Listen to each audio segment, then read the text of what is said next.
All right, so this is the second full year that I've had on my GT sensor, and a few things have changed. So I figured I'd do an update telling you guys what has changed on my bike. So as you notice, I've been riding this bike a ton lately because, well, there's no conspiracy. I'm not being forced to ride this bike. I have so many bikes that my garage is literally overflowing. This is literally the bike that I want to ride. I like this bike. It is fun. It is zippy. It has enough travel for what I need to do. I just really like it. It's what I call a trail bike. It has 150 mils of travel in front and 140 in the back. And of course the cloud comes and the video shifts color, and I don't have a professional video editor, so we're just going to deal with it. So a lot of people have been asking me why I've been riding this bike as opposed to my Force this year. I did do a video about a month or two ago explaining the differences between when I choose a long travel bike versus a short travel bike. But to recap it, when I feel like riding a short travel bike, I grab a short travel bike. It actually really comes down to speed. If I'm going through really fast, chunky stuff, that's when I want a little bit more travel to get me out of dicey situations. But for most bike parks these days, in the way trails are being built, this handles high-speed flow trails adequately. Now, I also bring it to bike parks, but not all bike parks. I could probably bring it to Bromont and ride the enduro trails, but if I'm riding the bike park, that's where I would want a longer travel bike because you're going fast, it's natural terrain, and you want a lot of room for error. Okay, anyway, that's enough of me talking about bike travel sizes. It's a 29er, and we have Noble TR37 wheel set. They are carbon wheel set, and this is their enduro model. And paired to that, I have Onyx Vesper hubs. These are silent hubs, but they also have the benefit of being instant engagement. So you go to put down power and you don't have to wait for the ratcheting mechanism to ratchet. It engages instantly. It's been one of those products that I didn't think I'd like nearly as much as I did until I tried it. And once I tried it, I haven't been able to run anything since. Laced to the Noble wheels, it's a great pair. And if you're interested in picking up a set of Noble wheels, I'll leave a link in the description below. They are a sponsor of this channel along with GT, but they've been a great brand to work with, and I cannot recommend their products enough for those looking to have a bomb-proof set of wheels that don't break the bank. I'm still running the same brake set. People gave me crap for running the SRAM Guy G2 brakes, and guess what? I'm still running them and they work fine. There's been like one instance where I noticed them start to fade, and that was on a really long descent. People like to poo-poo on them because they're not the highest end component, and I will agree with you there. However, I think most people don't know what they're talking about, and they wouldn't be able to tell the difference. If I had the choice, I would equip them with the code RSCs, which this bike normally comes equipped with, but since I got a pre-production model and it was equipped with something else, I was too lazy to deal with internal routing, so I've kept them there ever since, and guess what? It's been fine. I've survived. All right, one thing I find that's really important to do on all my bikes is to try and tidy up the cockpit. Now, I've seen people go to great lengths and use shrink wrap to tidy up their cockpit. I don't like doing that, mainly because that's a little bit more work than I would like. I find that electrical tape does the job pretty much just as well, and it's a lot simpler to do. And as someone who grew up playing hockey, I enjoy the process of taping my stick, and this kind of reminds me of taping my stick. As far as drivetrain goes, I'm still stuck in the past apparently. I still do not have an electronic drivetrain system. Trust me, when they come out with a mechanical SRAM, whatever they call it these days, I'll jump on that gladly because I just don't want to deal with batteries. This bike has been put through the ringer. And if you watched a video from Mount St. Anne, you will have noticed that I crashed into a tree and it didn't seem like anything happened. But what we found on the next ride is that my shock was completely blown up. And it seemed very coincidental that happened around the same time I crashed at Mount St. Anne. So what happened in that crash is when I smashed my bottom bracket into my tree, my wheel was not supported. So it kind of just got catapulted and the shock actually hyperextended. So I damaged the internals of that shock. We brought it to Green Mountain Pro Tune. My buddy Alex McAndrew, he does fantastic shock tuning work, and he's one of the few people I trust with that kind of stuff. He took it apart, and he told me that there was no way he was going to be able to repair it at a reasonable price. At that point, you just have to replace the shock. So we did. Around the same time, my buddy, who works at Cane Creek, saw my story where I blew up my shock. He offered to send me a Cane Creek Tigon. A Cane Creek Tigon is a coil shock, and as you know, I haven't run a coil shock in quite some time. The last time I ran a coil shock was over 10 years ago. However, this is literally the only coil shock that I've been interested in running. This is a coil shock, so you have your standard spring rates. However, it also has air assist. So to help with bottom out support, you can add up to 30 psi in the air chamber to help ramp up the progressivity. All right, so one little nifty thing that you probably haven't noticed about this Cane Creek Tigon is this little Allen key that sits right in the shock. And this is to make all the adjustments to your low speed rebound, high speed compression, and low speed compression. You will notice that I did not say high speed rebound. That is the only thing that you cannot adjust on this shock. Most Cane Creek shocks, you can adjust everything, but on this particular one, they've opted to make it a little bit more simple. They're taking care of the high speed rebound internally. Once you're done making your adjustments, you can simply put the Allen key back in its little groove, which I can barely see, and you can just hear the magnet sucking it back in place.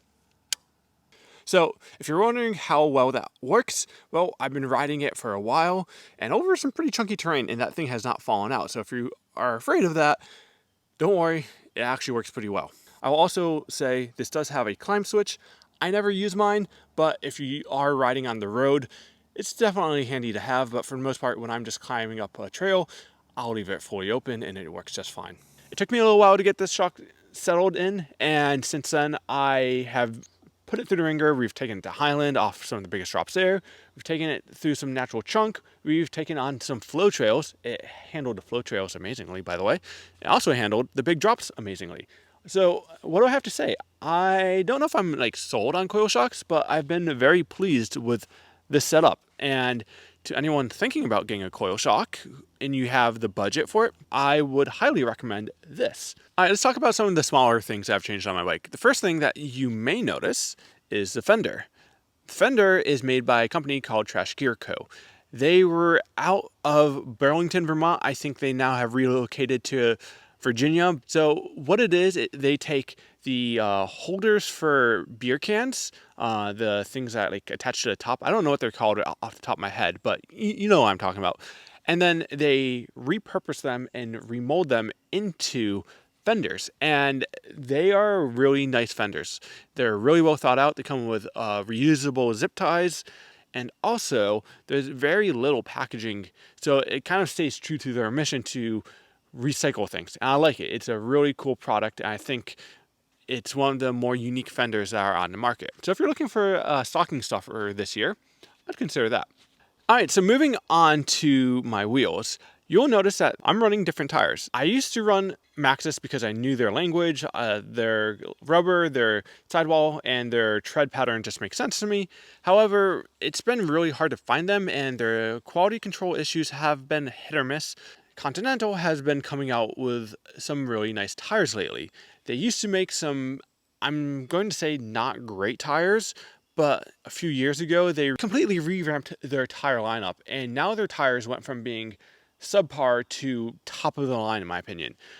Now, I will say, these are the hardest tires to put on. Well, not these specific. The Enduro tires, which I'm running here, are fine, but if you get the downhill casing ones, those are pretty hard, which is good because if you like to go through turns really hard, the tire is not going to burp. Now, the Enduro tires are fine. They're a little bit tight, but not overly complicated. I'm running the soft rubber, which is not their softest compound, because they do not make the Enduro casing tires in the super soft compound.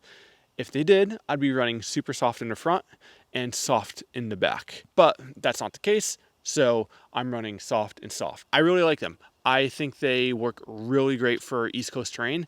The only time they have sketched me out a little bit is on dusty, grimy rock. I've had a hard time trusting them in some of those situations. Otherwise, they've been absolutely great. Now, something I do have to add about these Continental tires is they seem to last a lot longer than the tires I was using before. With how much I've been riding them and how hard I've been riding on them, they've held up tremendously well. So that's something I have to give credit to Continental. Whatever rubber compound they're using, not only is it grippy, but it lasts a lot longer than you'd expect. All right, so I also have something else going on back here. it's a rim insert, but it's not one that's made out of foam. This one's made out of a more dense material. Rim Saver is made by an engineer who I know very well, Ryan Burney. He used to be one of the engineers at GT. He's a good friend of mine. We go way back, and he's somebody who thinks about bike stuff probably more than the regular person. And so what Rim Saver is and how it's different than, let's say, a cush core. Cush core is foam. It's easy to blow through the travel or the foam really quickly. Rim Saver approaches it from a different perspective. What Rim Saver is a piece of material that goes in between your tire and the rim, and it distributes the force to a broader area of your rim sidewall. So in the case that you do strike a rock and it blows through all the travel of your tire and then strikes your rim sidewall, there's a little layer of plastic that will distribute that energy across a more surface area of your sidewall. It's considerably lighter and easier to install compared to Cushcore. And I think for a lot of people, the tire installation process with Cushcore is a complete deal breaker. I think for those people, I think it's worth kind of looking at this because it attacks the problem from a much more simplistic mindset, and it's really easy to install and use. So yeah, I'll leave a link to that in the description below. But yeah, let's move on to the next thing that's changed. Now, one thing we have updated is the handlebars. This is totally cosmetic. The stock handlebars were fine, but I wanted a little bit more pop of blue, so I went with the DD black labels. I think DD does a great job offering a bunch of different colors, so that's why I tend to go with their stuff. And I think these are about 7 to 85 millimeters wide.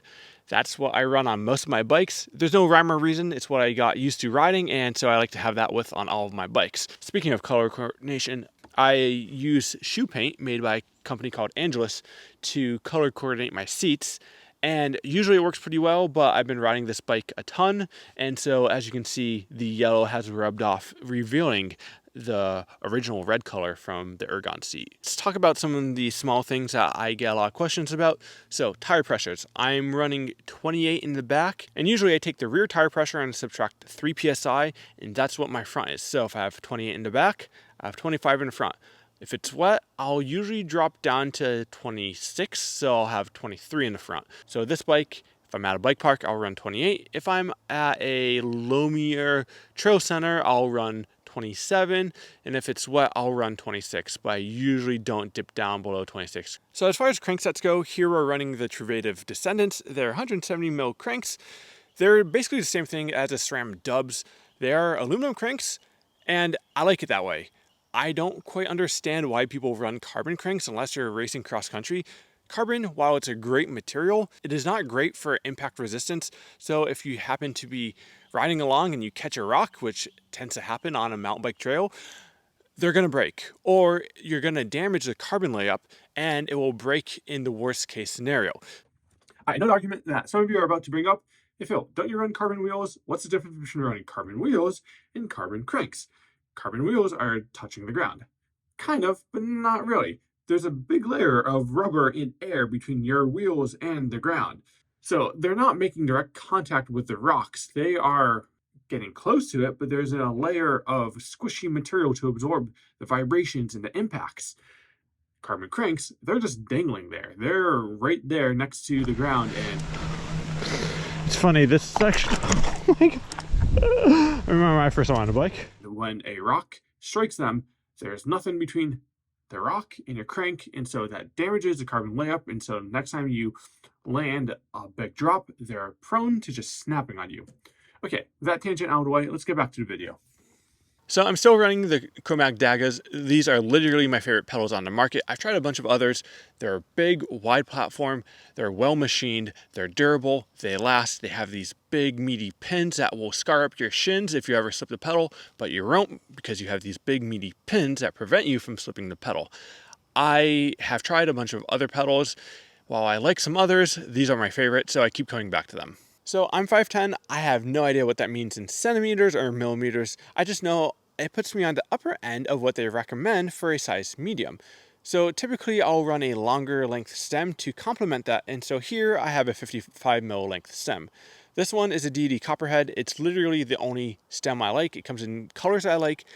and it still comes in a 31.8 clamp diameter option. A few years ago, the industry made the arbitrary choice to jump from 31.8 clamp diameter handlebars to 35. The reasoning, it made the tubing thinner and thus parts lighter. However, it makes the handlebars stiffer, and since the tubing is thinner, it makes them less impact resistant. And as someone who crashes from time to time, I want to make sure my stuff holds up to the stupid things I do on this bike. And so since my handlebars are going to get scratched up at some point, I want that insurance policy. I want the thicker tubing. Now, another reason why I like to run a medium frame is I can run a longer dropper post. So this is a P&W dropper post. It has 200 millimeters of drop. And as you can see, I still have a little bit more room if I want to drop it even more. I don't usually do that, but if I need to, I have that option. Shock pressures, I am running 110 PSI in the front, and I did add an extra volume token to it. In the back, I am running a 500-pound spring, and in the Tigon, I have it set to 15 PSI. It maxes out at 30, but I found that 15 seems to be working pretty well with a 500-pound spring. So as far as brake rotors go, I have 180 in the back, and in front, I have 200. And I believe I have organic pads front and back right now. That's usually not my pad of choice. However, at the time, that's all the stores had. So I'm running them until they're gone, and then I'll be replacing them with metallic pads. I am a big fan of metallic pads because they just work better in the wet. And when you live in New England, you're going to ride through wet areas. And so it's just nice to have brakes that don't disintegrate after one ride. They do make some noises at time, but I can deal with that because the noise goes away once the rotors and pads heat up, and they just do a better job in my opinion. Now, something that hasn't changed, but I'm still a big fan of, so I'll always plug it, is this little one-up tool. You've probably seen it in a lot of my videos by now, tightening bolts that have come loose, and people always give me crap for not putting Loctite or not owning Loctite, but it's not the fact that I don't own Loctite, it's the fact that I've already tightened the bolt before. Remember that I need to put Loctite on, and I don't want to take the bolt out, put some Loctite on and put it back in. It's just always a huge process, so I'll just deal with my insurance policy of having a tool on me at all times to be able to tighten the bolts that do come loose. So yeah, that's my GT sensor. If you're thinking about picking one of these up, I would say do it now. GT is having huge sales right now on sensors on their website. You can pick one of these up for about $2,600 plus or minus, and you can get it directly from their website. And if you don't want to put it together, you can bring it to a bike shop, and GT will pay the bike shop to assemble it for you. That way you can get a new bike without having to turn a wrench. And so yeah, that's an overview of my GT sensor. And yeah, I think that's where we're going to end off this video. Peace.